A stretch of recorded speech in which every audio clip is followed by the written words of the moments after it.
어떤 사람들은 그 치아를 가지고 확인을 하고, 뭐 어떤 사람들은 옷 단추를 가지고 확인을 하고 하는데, 우리는 도저히 확인할 수가 없다. 결국 누구 뼈 누구 뼈를 뭐요 구분할 수가 없으니까. 그래서 이제 그 묘지를 하나로 그 합장을 하고 합동 위령제를 하고 그렇게 해서 큰 무덤을 하나 만들었어요. 그런데 5.16 일어나고 난 뒤에 그 묘를 누가 파헤쳐 버렸어요. 그 경칩돌을 쌓아놨는데 돌을 다 뽑아서 이리저리 팽개치고 묘 봉분을 파헤쳐 놨어요. 그때 관념에 묘의 봉분을 파헤친다는 것은 아주 끔찍스러운 느낌을 주거든요. 5.16의 실체가 그런 것이었죠.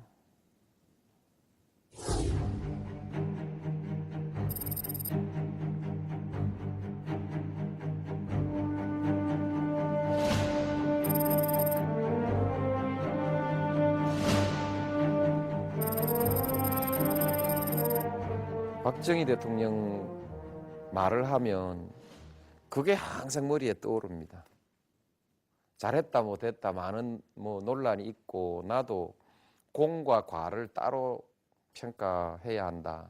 공도 있지 않겠느냐 이렇게 말을 하다가도 그때 그 파헤쳐진 무덤 모습이 머리에 떠오르면 어떻게 공을 얘기할 수 있냐 그렇게 해서 생각이 막혀버려요. 그래서 이제 그 증오감 같은 것을 가지고 있죠. 판단 이전의 증오감 같은 것을 생리적으로 가지고 있어서 박정희 대통령에 대해서는 뭐 그 아무리 생각해도 좋은 평가를 할 수가 없어요. 또 하나 기억이 나는 것은 그때 부일장학회, 내가 이제 부일장학생이 한번 된 일이 있는데, 그 당시만 해도 그런 장학사업 같은 것을 한다는 것은 뭐 거의 예가 없기 때문에 나는 그 부일장학회 그거 하는 부산일보 사장에 대해서 굉장히 그 큰 존경심을 갖고 있었죠.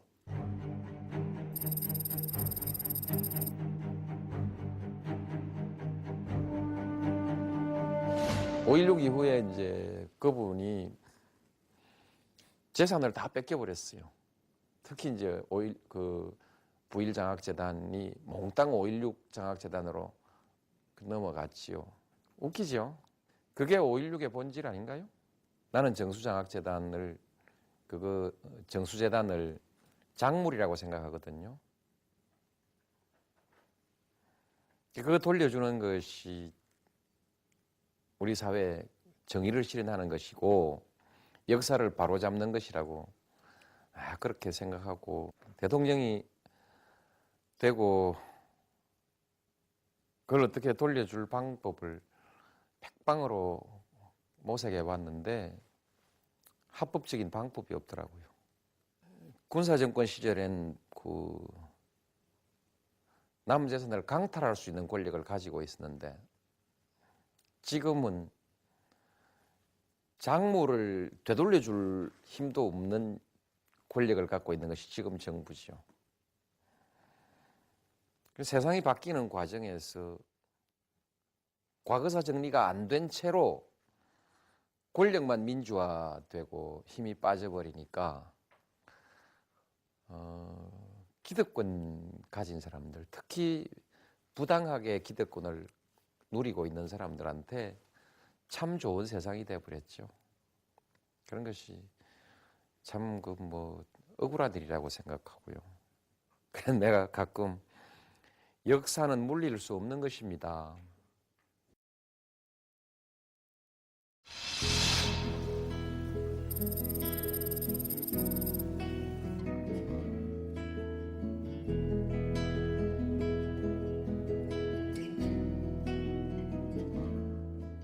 어릴 때 우리가 아는 세계가 학교 선생님, 업장 지서장, 그다음에 군수 지사, 교육감, 그 외에 아는 영역이 없죠.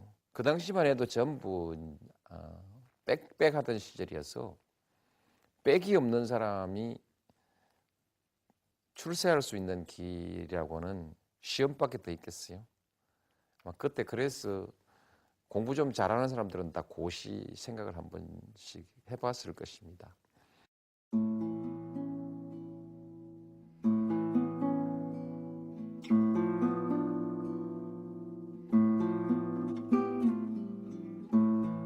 잘 몰라요, 나도.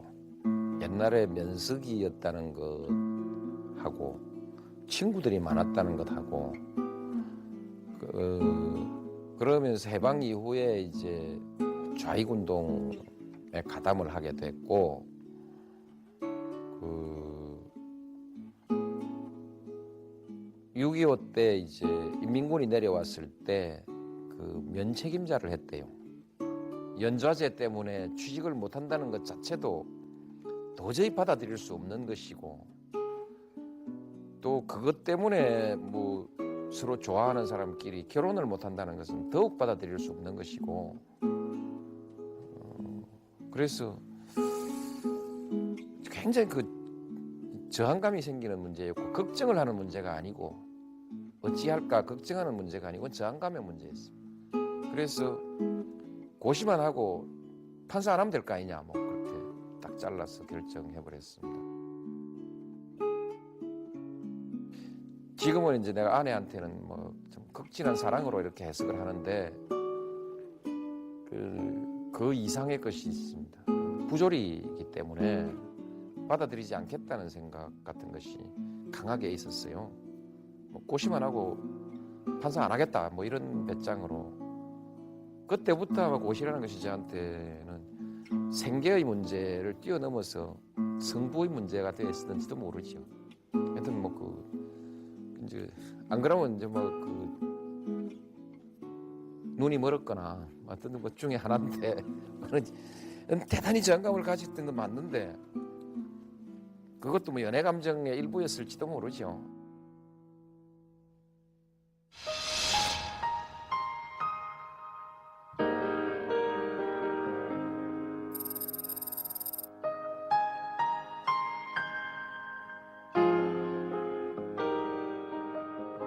군대 갔다 와서 시작했는데 전부 4년 정도 공부를 한 셈입니다. 71년도 1월 말에 1월 21일 뭐 그경에 제대를 했는데 그 해부터 시작해서 75년도 아마 1월 달이나 이런 쯤에 시험을 쳐서 발표를 4월 20일인가 봤으니까요. 75년 초에 됐으니까 꼭 4년 걸린 셈이죠. 시험 공부할 땐 검사를 해볼까 생각했는데 연수원 다니면서 보니까 변호사가 좋겠더라고요. 변호사 개업하자고 했는데 집에서 너무 낭망을 했어요. 낭망을 해서 그래서 발령을 할 수 없이 받았죠. 그 당시만 해도 판사는 벼슬이고 변호사는 벼슬이 아니니까 그 다음에 이제 제 아내가 장인 문제로 연좌에 해당될 수도 있는데 내가 변호사 개업하겠다고 하니까 집에서 이제 어머니랑 뭐 가족들이 그쪽에다 혐의를 자꾸 두면서 그것 때문에 발령을 못 받느냐고 자꾸 다그치는 바람에 그거 아니라고 증명하려고 그랬어요. 판사 발령을 받았습니다. 그래서 판사를 7개월 했죠. 뭐 특별히 뭐 나쁜 판사도 아니지만 참 그리 우수한 판사는 또 아니었던 것 같아요. 판결문도 뭐 별로 잘 썼던 것 같지는 않고 판결문 써주면 우리 부장님이 많이 고쳤어요. 그거 보면 판결문도 좀 뭐 시원찮게 썼던 것 같고 판사 생활이 좀 단조롭죠. 따분하고요. 다른 것보다 스스로 뭔가를 찾아서 할 수 있는 여지가 없습니다. 그 당시에는 나이가 젊어서 그런지 그게 대단히 귀한 일이라는 생각보다 따분하다 이런 생각만 들었어요.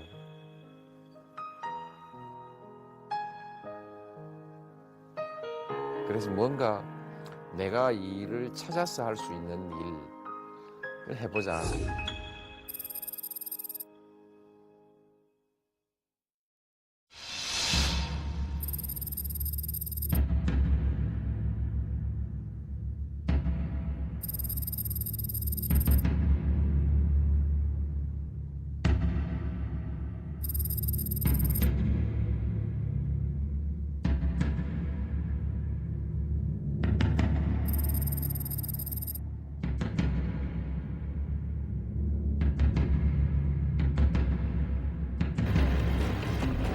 범행이었음이 수사 결과 드러났다.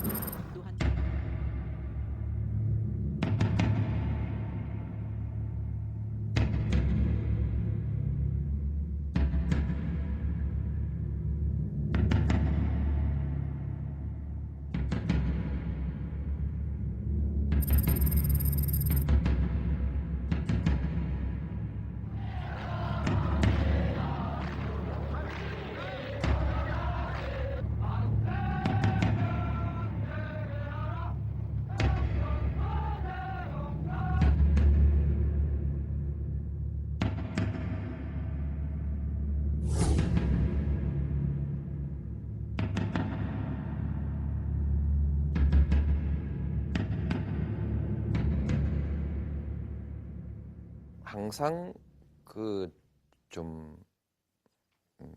뭐 좀 미안한 마음 이런 거 있고 또 이제 적어도 준법은 하고 살겠다는 생각 이런 것이 강했어요.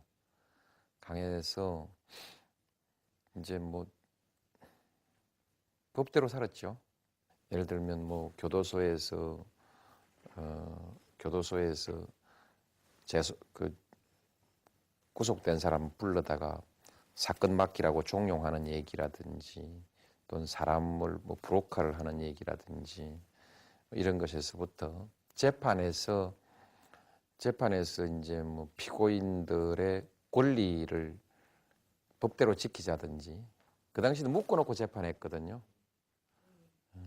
그 이제 묶어놓고 재판하고 뭐 마구 욕설하고 이런 것을 변호사가 제지해주지 않았죠.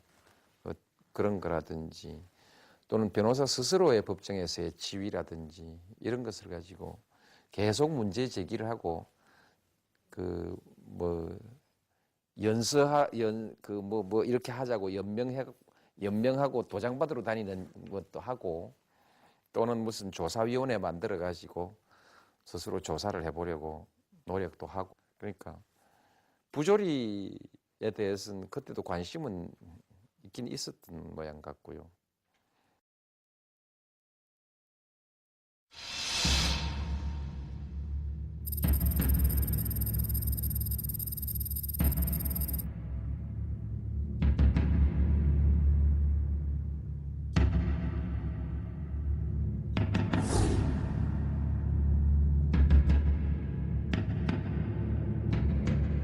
보통 그냥 양심적으로 뭐 산다 이런 수준의 문제가 아니라 나쁜 짓 안 한다, 뭐 법 어기지 않는다는 이런 수준의 양심의 문제가 아니라 불임 사건 그런 것은 이 권력의 범죄에 대해서 아주 충격적인 그런 그 충격을 받은 그런 사건이었죠. 그 당시 이제 뭐 잡혀간 학생들 뭐 범죄 사실이 너무나 터무니없는 사실들이고 범죄가 될 수 없는 사건들이죠. 그런데 그걸 전부 얽어매 놓고 그 중에서 한 학생은 57일 동안 가족이 행방을 몰라